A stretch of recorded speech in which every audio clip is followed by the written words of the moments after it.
Les acteurs du property management ont une belle carte à jouer avec la crise. Après avoir été placés en première ligne pour les opérations de confinement-déconfinement, ils vont à présent pouvoir capitaliser sur cette visibilité accrue et ainsi réaffirmer leur position centrale au sein de la filière de l'immobilier de bureau. Bien sûr, il ne faut pas oublier que le métier a souffert en 2020 et que l'essor du télétravail les fragilise potentiellement.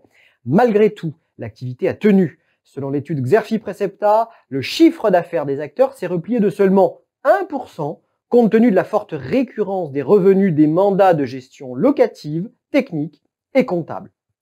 La crise sanitaire va cependant accélérer la transformation du paysage concurrentiel. Aujourd'hui, le property management compte 3 acteurs dominants: BNP Paribas REPM, Nexity PM et E7 PM. Le top 10 est complété par CBR EPM, Septim, Telma, Constructa AM, Cushman & Wakefield, Euria et Advenis PM. Mais la structure de la concurrence est loin d'être figée. Les acteurs se sont engagés dans des stratégies de volume pour mieux résister dans un marché où le prix bas est devenu un critère important. C'est le cas de E7 PM qui a multiplié les acquisitions d'entreprises de property management et qui vise la constitution d'une marque unique. D'autres opérations pourraient suivre ces prochaines années avec la volonté des groupes diversifiés de restructurer leur portefeuille d'actifs pour améliorer leur performance financière ou se désendetter. C'est le cas des groupes immobiliers, des gestionnaires de fonds immobiliers ou encore des groupes de banque assurance.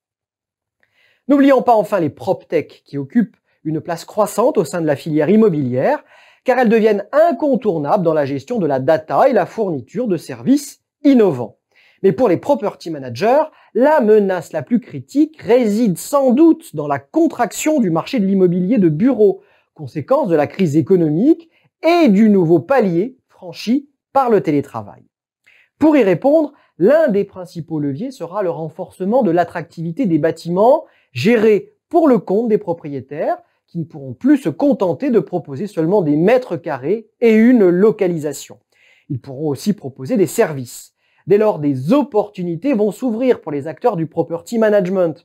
D'abord pour mettre à niveau les bâtiments sur les plans de la connectivité, de la sécurité ou de l'hygiène. Ensuite, il s'agira de muscler la dimension servicielle du patrimoine exploité dans les domaines de l'hospitality management ou de l'animation des sites. Un moyen pour la profession de tirer profit de sa position à l'interface entre les usagers et les propriétaires.